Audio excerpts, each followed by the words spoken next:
Hey guys, it's Loco back here with another fucking lit ass fucking video. You guys clicked this video because you wanted to see this makeup look and you wanted to hear on how I got locked up for the first time. So if you guys want to see this makeup look, make sure you keep watching. Don't forget to take the makeup, the makeup off my tattoos, but I don't care, I'll do that right now.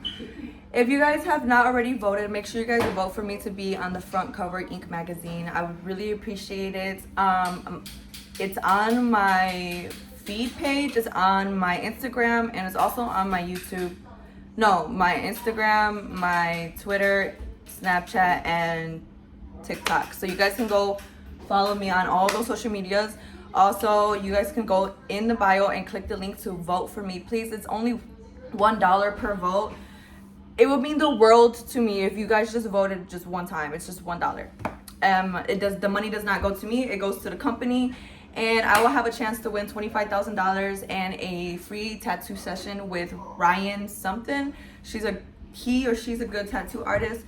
And then I will be on the front Ink cover magazine. So make sure you guys pray for me, give me good luck, and I'll see you guys next time. And just keep tuned if you want to see this makeup look. Alright, so we are going to be talking about the first time I got fucking locked up. So this is a long story, but I'm going to try to make it to where it fits the story, okay? So the first time I got locked up, I was 17 years old. And I was with this person. Most of you guys know who it was, but we're not going to say no names just because confidential things. So I was with dumbass number 1, and he brought his friend, which was dumbass number 2. And he was sitting in the back seat. So we go to Michigan and we trade product for a different product. So we have this duffel bag. We bring this big duffel bag with us.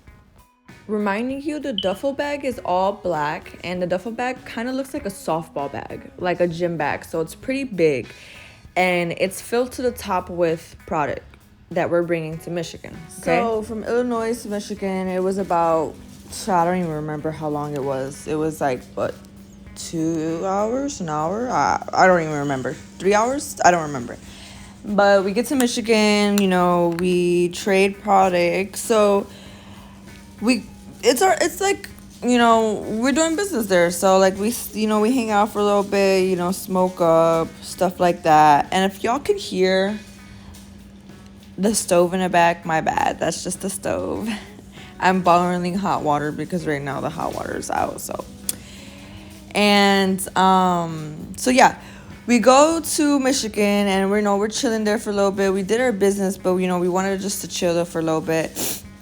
And plus, it was really hot outside with 50, so we wanted to take our time. We wanted to do our thing, So as we're done, doing our thing, chilling a little bit, looking around, we get in the car to get ready to go back, and we noticed that there's a lot of cops outside. So we just kind of sit in the car for a little bit and like stop at like a liquor store, or I think it was a gas station, something like that.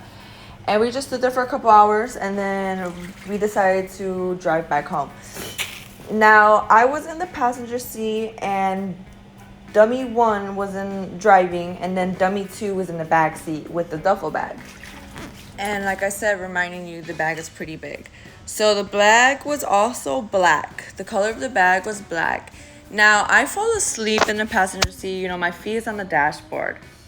And all I can remember is dummy 1, waking me up, saying, yo, we're about to get stopped. We're about to get stopped. And I open my eyes, and I see a whole bunch of fucking flashlights in the back.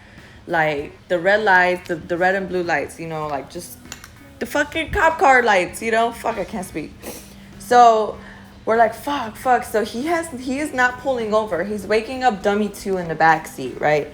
And he's like, what are we gonna do? Dummy 1's making up a plan. I'm over here freaking out. I'm only 17, okay? I'm 17 years old. I'm freaking the fuck out. I'm freaking out.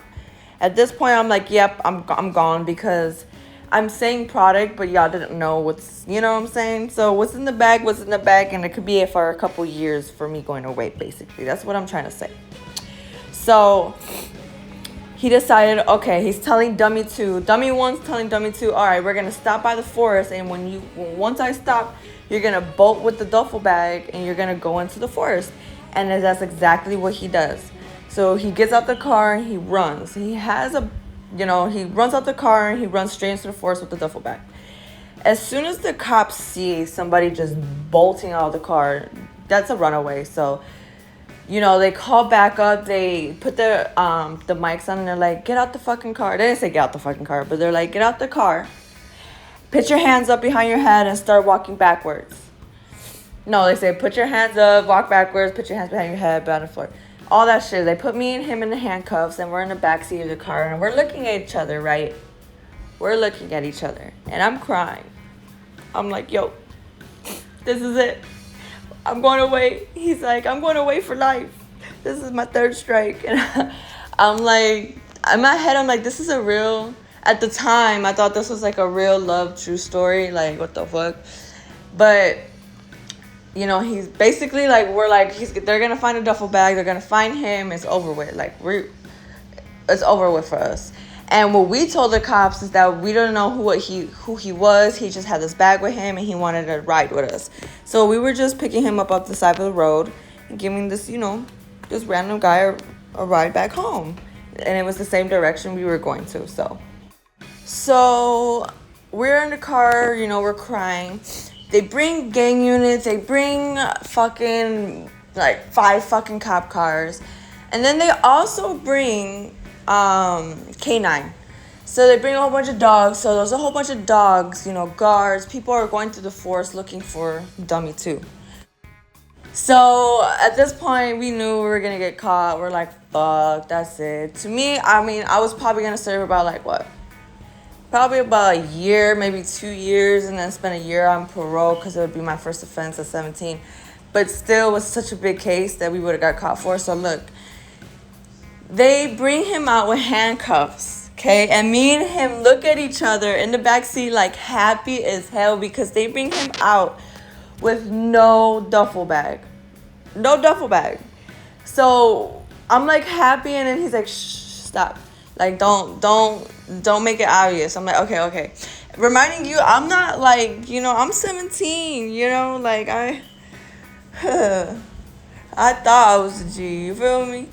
So, the guard, we hear one of the officers know, he had something with him. He was carrying something with him, right?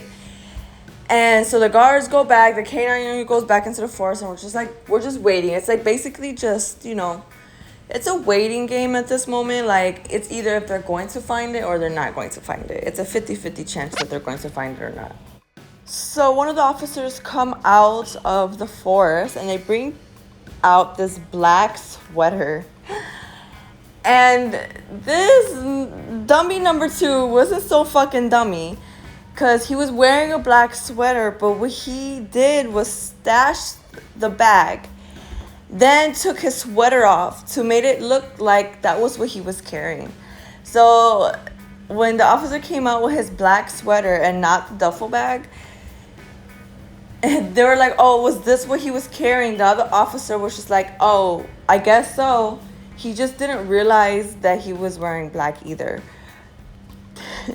So they still took us to jail for not stopping when we were supposed to. I had a little bit of weed in my bra.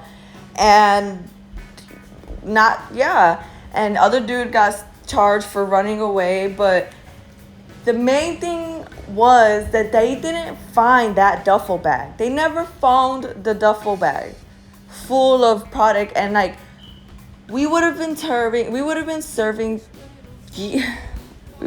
a lot of was in there. So I was like, what the fuck?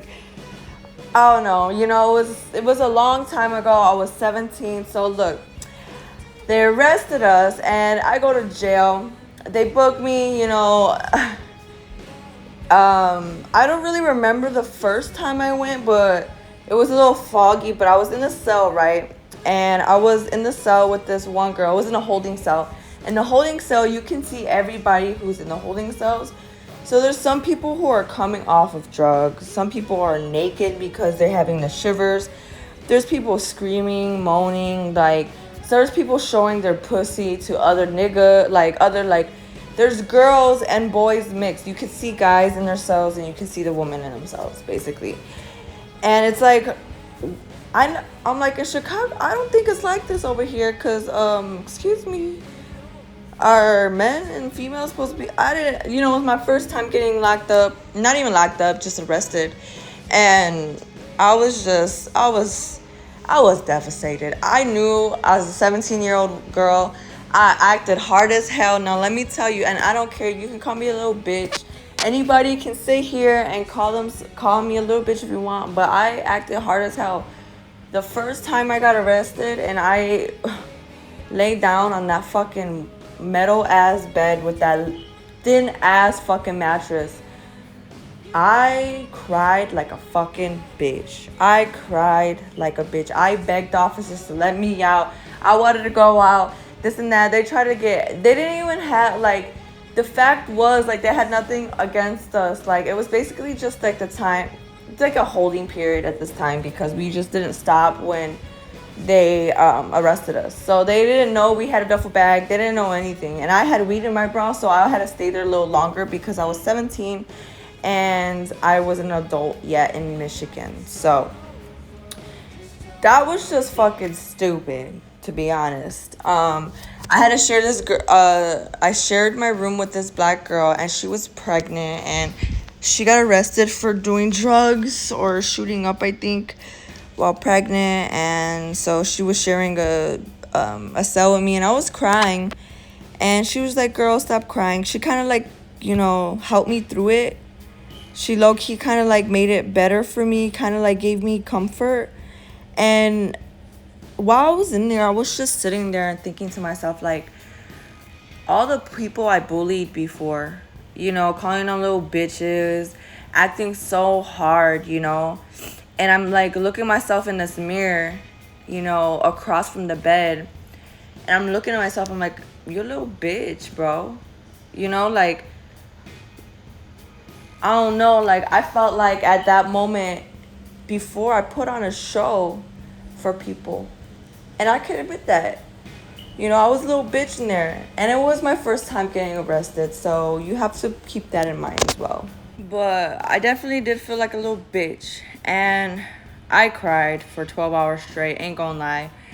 And shit, you can call me a pussy, call me what you want, but hey, I was 17, it was my first time, and it sucked. I called my mom, I called my dad, look at this bitch.